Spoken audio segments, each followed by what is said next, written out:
On a stormy night in November of 1980, a man pinned a note to his bedroom door and walked out into the wind and the rain and was never seen again. But it's what the note said that has kept people talking about this case for over 40 years. In it, he told his parents that he was leaving, not for another town, not for another country. He told them he was leaving Earth, that he was going to board an alien spaceship and travel across the universe on a journey that would last 42 months, and then, he wrote, he would come home. He got into his truck, he drove off into the storm, and he did not come home in 42 months, or ever. His name was Granger Taylor. And to understand why this isn't just a sad story about a troubled man, you have to understand who he was, because Granger Taylor was not a fool, and he was not a fantasist scribbling nonsense. He was, by every account, a mechanical genius, one of the most brilliant, self-taught minds anyone in his small community had ever seen. And what may have been found of him 6 years later, blown apart on a mountainside, has never made this mystery any smaller. This is the disappearance of Granger Taylor, a man who told the world he was leaving it and then did. Let me tell you who he was, because it's the key to everything. Granger Taylor grew up in Duncan, a small community on Vancouver Island in British Columbia, Canada. And from a very early age, it was obvious that his mind worked differently. He had almost no patience for traditional school. He left it young, around the 8th grade. But put a machine in front of him, and something extraordinary happened. He was a self-taught mechanical prodigy. As a teenager, he found a bulldozer that had been abandoned, written off as junk, and he rebuilt it from the ground up into working order. Later, he restored an old steam locomotive, an actual train engine, and it was so well done that it ended up in a museum. And then there was the airplane. In his own yard, Granger Taylor built a full-scale replica of a World War II fighter plane from scratch, by hand. A man with an 8th grade education building aircraft and rebuilding locomotives purely out of an intuitive self-taught genius for how machines worked. People in his community knew him as gentle, quiet, obsessive, and staggeringly gifted. This was not a man who couldn't tell reality from fantasy. This was a man who could take a pile of rusted metal and turn it into something that flew, which is exactly what makes what happened next so hard to explain. Because that same brilliant mind became fixed on one idea, and it would not let go. Somewhere along the way, Granger Taylor became consumed by UFOs. Now, I want to handle this part with care, because it would be easy to turn it into a punchline, and there's a real human being at the center of it who deserves better than that. So let me just tell you what he did, plainly. Granger became deeply, seriously interested in the idea of extraterrestrial life and alien spacecraft. And, being who he was, a builder, a maker, a man who understood machines in his bones, he didn't just read about it, he built.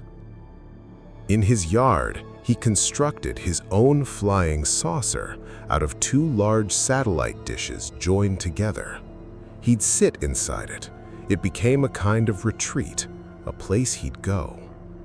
And over time, his belief deepened into something more. Those close to the story say he came to believe that he was in contact with aliens, that he was receiving communication, even in his dreams, that intelligences from elsewhere were reaching out to him, specifically. Where does a belief like that come from in a mind that brilliant? We can't know for certain. It may have been the beginnings of a mental health struggle. It may have been the particular intensity of an obsessive, isolated genius. What matters is that to Granger, by the end of 1980, it was not a fantasy. It was a plan. He believed completely that he was about to be taken up among the stars. And on the night of November 29th, he acted on it. That night, a powerful windstorm rolled across Vancouver Island. Fierce wind, heavy rain, the kind of night you stay inside. And it was on that night that Granger Taylor chose to leave. Before he went, he did something deliberate. He wrote a note and he pinned it to the door of his bedroom, where his parents would be sure to find. Then he got into his pickup truck and he drove off into the teeth of that storm.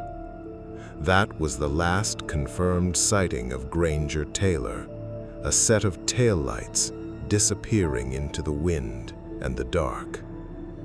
When his family found the note and realized he was gone, the search began. But right away, this was a strange one, because Granger hadn't been taken. He hadn't wandered off confused. He had left on purpose, of his own free will, and he had told them exactly where he believed he was going. It's just that where he believed he was going was not a place anyone could follow. They looked for him, for his truck, for any sign, and they found nothing. No Granger, no vehicle. In the days and weeks that followed, the man and his pickup had simply vanished from the island, as completely as if the spaceship in his note had been real. To understand the pull of this case, you have to actually hear what that note said. So let me tell you. The note Granger left was addressed to his mother and father, and it was calm, loving, certain. I'm paraphrasing it, but the heart of it was this. He told them that he had gone away to walk aboard an alien spaceship. He said that recurring dreams had assured him of a 42-month voyage, an interstellar journey to explore the vast universe. And then, he said, he would return. He told them not to worry about his belongings, that he was leaving everything behind, all his tools, all his machines, everything he owned, because he would no longer need any of it where he was going. And then there was one more detail, the kind of detail that makes a case like this unforgettable. On the back of the note, Granger had drawn a map, a hand-drawn map of his family's property. For years, people have wondered what that map meant. Was it a treasure map, pointing to something he'd buried or left behind? Was it a goodbye, a way of saying, here is my home, here is where I belong?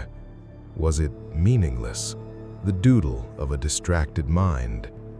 No one has ever been sure. A brilliant, gentle man, calmly telling his parents he's leaving for the stars for exactly 42 months, giving away everything he owns, and leaving behind a mysterious map of his own backyard, and then vanishing into a storm. You can see why this one never lets go. For years after that night, Granger Taylor's fate was a complete blank. His family was left in an almost impossible situation. Their son wasn't a victim they could grieve, and he wasn't a runaway they could chase. He was a man who announced in writing that he was leaving the planet and had then genuinely disappeared along with his truck in a storm. What do you even do with that? How do you search for someone who told you he was going somewhere no map contains? The rational assumption, of course, was that something earthly and terrible had happened, that in the grip of his beliefs, on a violent night, Granger had driven off and met with an accident, or worse, somewhere in the wild country of the island. But without a body, without the truck, without a trace, even that couldn't be confirmed. There was just the note, the empty driveway, and 42 months that came and went with no return. Quick word before we go on. If these strange, haunting cases are your kind of thing, please subscribe. This channel is built on exactly this, the cases that were closed but never solved, and there's a new one every week. Now, 6 years after Granger drove into that storm, the island finally, maybe, gave up part of the answer, and it came in the most violent way imaginable. In 1986, work crews were doing blasting using explosives to clear rock on a mountain near Duncan called Mount Prevost. It's rugged, forested high country, not far from where Granger had lived. And in the aftermath of a blast, in the broken rock and debris, they found something: human remains, bone fragments, and scattered with them pieces of a truck. The location, the presence of a vehicle, the timing, it all pointed in one direction. Many believed that this was Granger Taylor, that 6 years earlier, on that stormy night, Granger had driven his pickup up onto Mount Prevost, and there, on that mountainside, his truck had been destroyed in an explosion. Now, here is the detail that shifts this from a simple accident into something darker and stranger. Granger Taylor, the man who could get his hands on and work with almost anything mechanical, is reported to have had access to dynamite. And so the grim possibility emerged that Granger, up on that mountain, had used explosives, whether by accident while doing something with them, or deliberately as a way to end his life and, perhaps in his own mind, to leave this world behind, is something no one can say for certain. The remains were fragmentary, and in 1986, the forensic ability to definitively identify badly damaged remains was limited.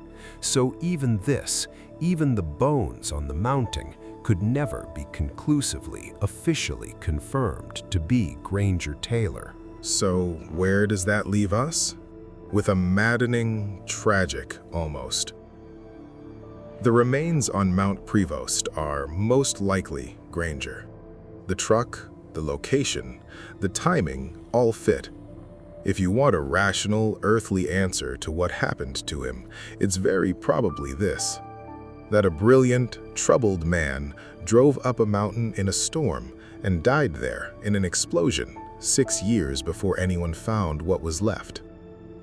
But the case has never been formally closed with certainty, precisely because that identification was never nailed down. And so, in a strange way, Granger Taylor got the ambiguous ending his note seemed to promise. He said he was leaving and would be gone and might return, and what remains is not a confirmed grave, but a maybe, a probably, a set of fragments on a mountain that the record could never quite swear were him. Which means that, technically, officially, Granger Taylor is still an unsolved disappearance. A man who told his family he was boarding a spaceship, drove into a storm, and was never definitively seen, dead or alive, again. And that gap, that sliver of the unconfirmed, is where all the wonder and all the sadness of this case lives. So what really happened to Granger Taylor? Let me lay out the honest possibilities. The first and the most likely is the mountain. That Granger, in the depths of his beliefs and possibly a genuine mental health crisis, drove up Mount Prevost that night and died there in an explosion, whether by accident or his own choice. The remains found in 1986 make this the probable truth. It is the answer that fits the evidence. It is also the saddest one. And I say it with no judgment at all, because a mind in that kind of crisis deserves compassion, not mockery.